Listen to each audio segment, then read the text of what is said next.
Hi guys. Guys, So magkakasama kaming tatlo. For today's video pupunta tayo sa isang kainan na alam ni Jerry. Kain kami sa may unlimited buffet, pre? yak. Unlimited buffet. So susubukan namin kumain ng unlimited buffet or unlimited na kainan dito sa na restaurant dito sa may malapit sa amin sa may anong pangalan ng yan? Nautilus. No? Nautilus. Nautilus. Magkano yung order? Just only $25. So only $25 bawat isa. So it all you can na yan. Maraming putahe, maraming pagkain.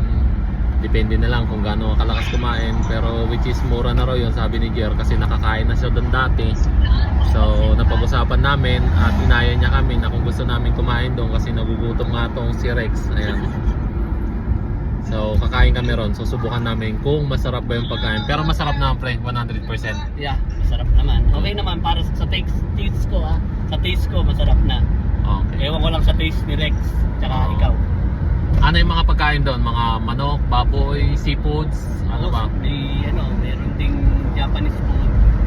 Oh? Oo, may Sushi, may mga ganun din. meron. Di ba wala Okay. sushi. So, Hindi naman tayo magsisisi. nung nakaraan may mga burrito pa eh. Sana may mga pa rin tayo.